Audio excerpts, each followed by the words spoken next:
A quick reaction to Real Madrid versus Villarreal. With Vini Junior, if we can, Luis, because he got man of the match today and he turned it on today. Yeah, and he deserved that man of the match because he was always a threat in the first 45, and not many times that he got on the ball, but every single time was difficult to stop him. And in the second half, they have to give thanks to Marcelino to kick Mourinho into the field with a yellow card. Also to his teammates, they were behind him and they never helping the first goal. And of course, Vini Junior knew about it and started facing players on 1v1 situation until Mourinho sent off, and he received another yellow card, and he received a penalty. So I think that he understood very well his work today, his job, and he did it fantastically because every single time was beating players, was getting involved into the box, was trying to attract players. He get that first goal, but also he managed to get a penalty and score another penalty. So a very good game from Vini Junior. It was needed. I think that in this beginning of this start of the season, we've been a lot of concerns about his ways of playing, his mentality. It looks like he was a little bit down, but today he showed his amazing talent, speed, and ability to beat players. So he will deserve today the man of the match, and that's what we want to see Vini Junior. Not engaging with player, not engaging with the crowd, not engaging with the referee, but yes, showing us the fantastic player he is. So what Luis Garcia just said, if Vini focused on the field, not off the field tantrum that we see sometimes, fighting with the referee, fighting with the players, those kind of things. If he focus on the game, this is what we will see with Vini. A player who will take on players who will continuously trouble opposition. And today the mismatch between Vinicius and Mourinho was so obvious. Like there's no matching between them. Every time Vini has the ball, Mourinho doesn't know what to do. This will happen only if Vini keeps playing this way, what we saw today. In fact, before today, I was one of the most critical of Vinicius Junior, right? Not because Vini is not scoring goals or assisting. Stat-wise, he's superb, right? If you look at his stats so far this season, I have no authority to complain, just purely based on his statistics. However, when you watch the game, you might think, are we watching that Vinicius we know of? To add with what I said, it's not the goals I do care the most from Vinicius Junior. I want to see a Vinicius who creates a lot of chances. What he did today, I think he created today 6 total chances. This is how it should be for Vini. You don't have to score goals every match. No, if you score, that's great. But ultimate goal is to create chance. Surprised to see him take it? I was surprised in the sense that Kylian Mbappe has been taking them and has done so perfectly well so far this season. However, I think even Kylian Mbappe recognized that Vini was having one of those days and he had drawn the penalty, and in fact there was a shot from the TV cameras that spotted essentially Mbappe giving the ball to Vini. Here you go, buddy, you go and have a go.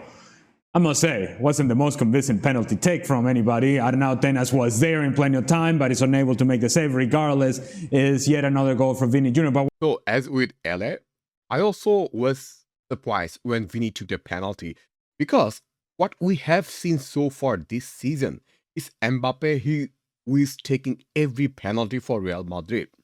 And that was consistent so far. But however, when I look at the clips, looks like Mbappe gave the penalty to Vinicius Junior.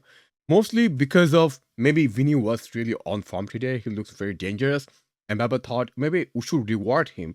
I think this is not bad. This is great for team chemistry. Sometimes it's not all about you. It's about the whole team. So this will just increase the chemistry between Mbappe and Vinicius Junior, which we need going forward, especially against bigger opponents. Also, performance-wise, first half performance is not something we can be happy about. I honestly did not like the way we played today, as the same pattern we have been seeing with Xabi. Some of the weakness of Xabi's gameplay is kind of slow build-up, very possession-based. But going to the second half, we scored a goal, and then there are super sub. Bellingham came in, Camavinga came in, and suddenly it's totally different match. Something was missing. Now it's totally different because of the super subs. Again today, similar to last match, I noticed Xabi's subs But again, Alonso, looking at Vini and the performance he got from him today, he's got to be pleased with what he saw. Yeah, I mean, if you've got a player with the amount of talent and pace that he has, if you can get him, number one, onside, and number two, working well with Mbappe, there's not a defence on the planet that wants anything to do with you. So for Xabi Alonso, it's fantastic. And for Xabi Alonso, he's actually got Rodrigo coming off the bench and looking just as desperate to do as well as the guy who's just come off. I mean, so for Alonso, this is fantastic. This is, for any coach, this is the place to be in. And Mbappe scoring, standard procedure now, right, Louis? so just to tell you why we won 3-peat during CR7 Bale, look at the squad depth. Like at that time, all the bench players, you can make another 11 squad that will be better than most of the top teams. Now we are not yet in that level. However, this season we have much better squad depth than last season. If you want to win Champions League, you have to have the best squad depth. That's undeniable. And the fact that players like Rodrigo are coming off from the bench, that's not bad news. That's actually good news. That means we have really good squad depth. And players like Endrick, who we thought one of the future super sub or future superstar, he's still rotting in the bench. And then it's TB's point. Yeah, if we can connect these two players, Mbappe, Vinicius, and you have Arda, you have then Jude Bellingham, who plays superb today. Again, this has been talked a lot. This has been made meme so far. Like if these players can make something that we expect by theory, like if you follow the mathematical equations, if you put all the players, wow, no one can beat Real Madrid on theory. However, on the practical side, on the application of practicality, we haven't seen that. If Xabi can find the solutions, as Stevie said, we will be simply unstoppable. Luis? Yeah, we mentioned that he's sharp, he's hot, he's feeling the moment, and he's right in the right place when he matters. And today maybe he could have scored another couple of goals, but you could see that he was trying to find his spaces. In the first 45, maybe he was lying a little bit too much on the left side. We've seen that when he's dangerous, when he's near the box, focusing on being near the goal, where he with just one dribbling, with one pace or wall pass is near the box, and he's so dangerous because he's so clinical. He's got that ability to score with right and left. And today, once again, he was right there. When he was needed, he was right there. And of course, and right now he keeps going on as a top scorer of LaLiga. And if Real Madrid understand this situation, the ball when he's near him, you have to give him, because he's so unpredictable. He's so difficult to read, and that's why he's so dangerous. Mbappe is in insane form. Like his form is just rare in nowadays. And like the way you would predict Mbappe will score, he'll score again. But for that goal, I have to give a huge credit to Brahim Diaz, because at that moment, at that place, any player would just take the shot. But he saw the Mbappe is lurking, just gave him a fantastic pass. The pass was just perfect. It was just on the way, in a way that Mbappe can just directly shoot, no touch. And that's fantastic finish. Again, Mbappe scored another goal. I think he scored now 9 goals in La Liga for Real Madrid already. So I'm really excited to see how many goals Mbappe can score after the season is over. My prediction, I don't know, maybe 50 goals at least total. Let's see. About Xabi Alonso and the productivity that he's getting from certain players. He makes a decision not to start Jude Bellingham today, whatever those reasons may have been. But there's a certain motivation to Jude Bellingham after what was a demolition, a destruction, a beatdown by Atletico Madrid last weekend. And part of the criticism was, well, why'd you start this guy? He wasn't ready to play. So he didn't start today, comes off the bench, and you see Jude Bellingham running around, sliding challenges, winning 50-50 balls, getting on the end of crosses in the 18-yard box. Probably should have and could have scored a couple of goals in this match. But the third goal comes from a sliding challenge by Jude Bellingham.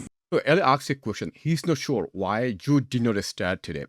In fact, Eli already answered that question. He said Jude started against Atletico, and what we saw, he wasn't prepared at all, right? We saw that. And even myself, I was also wrong. I thought Jude have started against Atletico, and he started and he didn't play well at all. We saw the lack of chemistry between him and other players. But today is not entirely surprising, even though that is surprising to LM, that why Jude didn't start. Jude didn't start because he is not ready yet. Although after he came in, we saw the glimpse what he can do. I think what Xabi is doing so far is maintaining the winning team and not forcing players despite what they have done in the past is a good thing. Don't rush. Don't force things. Take it easy. Things will come over time. I just throw on. There's one thing I didn't like about this. All right, here we go. If I'm Alonso, I am absolutely going up to Mbappe and asking him why he gave the ball to Vini. If you're 5-6-0 up with 5 minutes to go, then you can give it to whoever you like. I really don't care. But it's the second goal. It's important. It's not, you can't afford to miss it because all you're doing is encouraging the opposition, and they got away with it. They were lucky because it was a bad penalty and the goalkeeper probably should have saved it, in my opinion. So is it a big deal then? It's a huge deal. What happens if Vini misses this? All of a sudden, Villarreal either bunker in well or go up the other end and score. You know, the fact that they go ahead changes the game. Villarreal have to open up, then it means they get more room to play, and then they end up getting the third goal. But if he doesn't take the penalty, then it's different. Yeah, This kills the game. It kills the game at 2-0, right? If the goalkeeper saves this poor penalty, then it completely changes everything. So if I'm Alonso, I'm going up to Mbappe, not just Mbappe, but basically making it clear to everybody in that dressing room, this is my penalty taker, and I decide who the penalty taker is, and then when he's on the field, he's taking them. And it's not, I'll look after my chum, and he's doing well, and Vinny's playing really well, so let's give it to Vinny. No. This is professional football. It's not look after your mate. It's So rest of the show, ESPN spent whole time discussing about this, why Vini took the penalty. So we are not reacting to the whole points, but the point is that I agree and disagree with Stevie. Why I agree? I agree what he said, because we are not like 5 goals or 3 goals. So take your teammate, take the penalty, because as Stevie said, if they score 1 goal, this match is again, we are not winning. But at the same time, Mbappe gave the penalty to a player who took a lot of penalties last season. He's not a player who have no experience taking penalties. Vini has been taking a lot of penalties for Real Madrid and he scored many of them. So it's not totally shocking that Vini took it. And this is not a big deal at all. Although ESPN is making big deal out of nothing. I would say my conspiracy theory saying that why Mbappe gave the penalty to Vini to take it. I already explained one point earlier, but the other point is that Mbappe is scoring a lot of penalties. So already you can see in social media, like Barca fans are making fun of it. Maybe he also saw in social media. Maybe he thought, okay, let's not take this penalty. Let's not inflate my total goal numbers with just penalty. So let's discuss some of the nitty-gritty details from today's match. First of all, there are a few blunders from the backside. We saw one of the things we noticed from Xabi's tactics, playing from the behind, right? Playing for the defense. One of the issues we saw today, a few times, not one time, Herrera and Hyson, they got the ball. And they're not totally on pressure, but they're trying to force the ball to play from the behind. And they gave away the ball to Villarreal. To me, it doesn't make sense. Okay, you can play from the behind, that's fine. But why you have to miss pass like that? So we still need to improve this kind of decision making. Second, Fede as a right back. I think this could be a game changer until we see Carvajal and Trent coming back. If Fede as a right back today would be one of his best performance this season so far. He's been playing at midfield before today, right? But he wasn't playing superb. It's not the Fede we know of. Now, this could be because of numerous reasons, because of Xabi's change of tactics, because Xabi want to have more control.